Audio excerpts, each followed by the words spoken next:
An moro kaka na kaka chuli kamuti ye ka chiel chiel jol mor ma aki bora tini do piara rio do ma boro mwali wa rio piari wa beach chawa bena rio erki apa beach wa rio me odiko anta ne achwa be kong duana ikin dano ma gitika lok lok man lupe ki lim mana dit lobo o kere bot pa pajo ga chori guru kuja aber wuni lok ma duong ki bot dan ma pat pat che ta ni an be mier ka chwal duana yen tien ma pola ta an ber ka chwal duana bot ka ya bena ma lupe ki nero ma mega ka be miera ata no win lok ma mega ni donc ma lupe ki bino paradit lobo ma charo president me Uganda en tiek ye no wot gira ka mo ka ken lobo Uganda kan wan ma chalo jo guro wa jole ke ka bedi don program eno ma eno cher ye guro do cher cho tiego si do ka do cher ki mege don ka chuli wunya won ma be man lupa ki program mala dir lo tika bino kere nyo bino kere guro kuno ma dok ilokom mino dieni abija bij ki households a chiel meno lok mana ne ani lok main lok ma konyo peke ramo bir bene gien ma be no kong jo ma nene chion gien go choy pi dien gi ma duwa ta ni ki chulo gi o pien dien pa dan ma ne dan ma go choy dien pi dien gi ma duwa ta ni pe ki chulo dien cho chok no ma di chi no cha bir ki program mo kene ko be di cha ne cha mi no dien abi chi ore chiel jo mo kene ma ne go choy dien ma ne wan ma wa ti do ba churi ma wa don lo ba churi wa ngi families mo no gi ti ki dien ma duwa ta dien ma be dien ma ki kwalu ji ma ki ya ti duwa ta chi ka meno ko be cha bir ki program mo kene we a program ja ni o down ya ba account ma na ga yang to mo pa ki we ni chi le mo ken be ya account a chula mer wo chuni wa chu ma chalo ka ga wa kwero lok mane ni dia ya bi household se che la jwach dia bi household che romo bir no dia ma chan kongi chudi tiya gu duju kombe la mer wo un ma chalo ka chulu ngeni dano kombe tika baka dan tika yenyu ka kui dan tika yenyu kama mer ge chu ye mer ki bole ki kui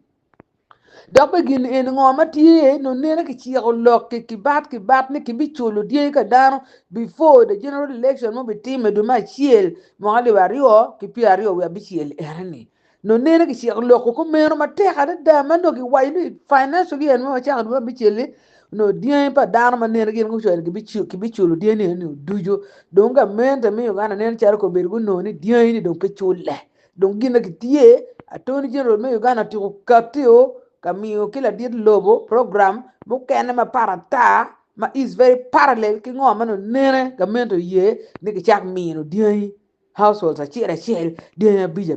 meno gin ma an ma chal nyara chuli mona chuli pa nero ni gin ma be gin ene mier dar pe gu ye diei bija wan bi ye household a chiel duju no joma gu cho diei gi chwane kon ki chulo duju and we are good to go with the government. Kapeko meno, actually this is the time or never. Kui actually unu chu ki dama unu ngeni bichu kwedo.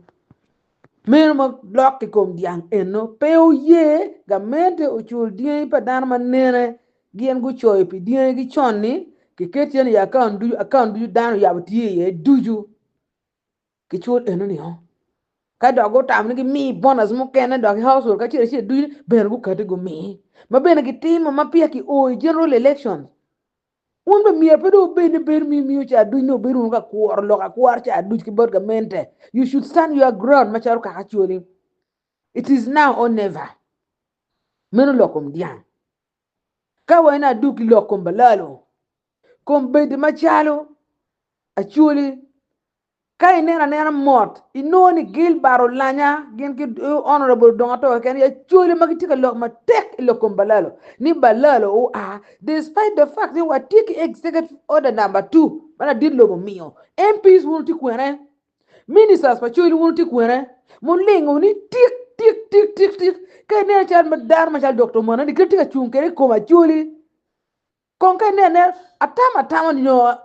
pa miera achak gesi gi mama pa miera lokiye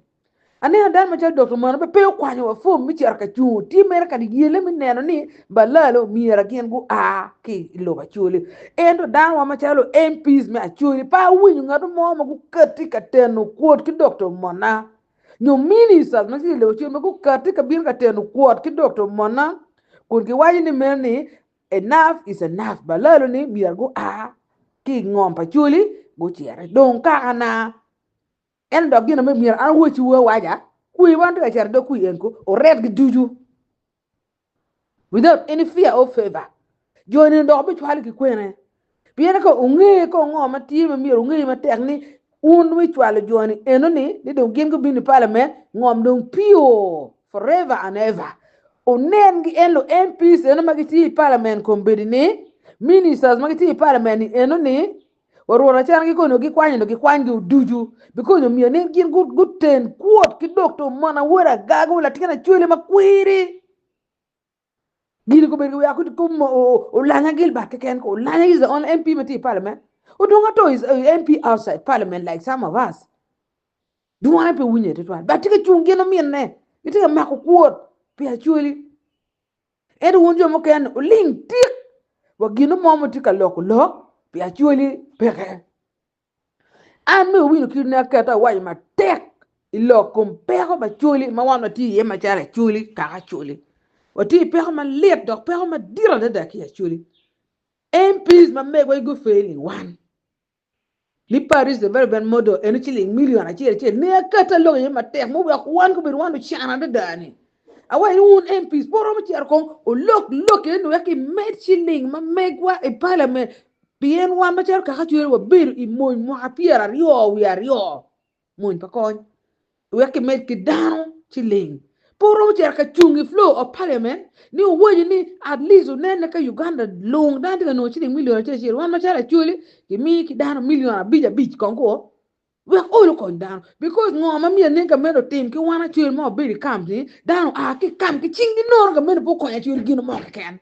wa ko be char peti kon mo ken ma ke mi ka chuli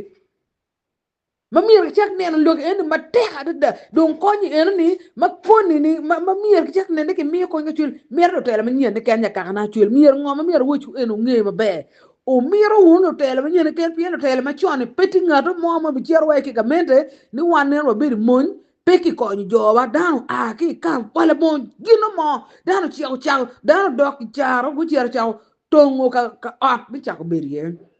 wala bon gino mo dar to ma duwan dai lo chuli tinga mo ma ke chulo ma ke meno chulo an waju over and again ni lo ka lo kama duwa ta ki chul ka dan to ga men mi million bi bi ka dan wana ga men mi million chiri bo ba ya ga ku ya pe la dan di ma ko ma jona ga meno chulo ngado mo o ye wo won ka chuli jim ne du ma ne re tim ga bi ne bodu ga tiga me no bolu wuru kui ka chuli ko be ka do won po nyego tien mo pe me kwero jimi ma rejo ma de temi ya chuli ni wuri bi nenu channe wuri bi nenu channe lo tiana ma tiana fu tie ka jar wan ko be ni mo do chara nyimba lo tiana ma bi donge pa nge ka lo tiana bi twer be ka balal pa nge ka balal bi maru jimi du ka men bi ma jimi ki bara chuli du ka pe ya wonwu kui pe bolu kui pe bolu ka ma pe mier kui chara enough is enough Salim sel ku ci ar ko be jan gulu kunno jimi duylu gulu ngoma te gulu ma tek to ali en wona cioli tika ye be me mer ki ti ko du ba wona ye ni mer ki ti ko du kape ya bu wangu kuini en ma tika biro ni pe o bolo kui ki gamente ante wo chu en kui ngado mo pe bol kui ki gamente pa NRM ki bol kui olung toure ngado mo be ner ni yini bol kui tin ka nga pere so ginati o chu daro o liune tik ka o chier wun chan du ka chiel achiel I box o kwer ga mera ni la jwaj ma char ka chule ana fu yu ri ma pa logo na tiki some issues man fu don ga lo chi man da do back every day I will be releasing my voice I better make win kiri incoming member of parliament Yagago County comes 2026 to 2031 road me to go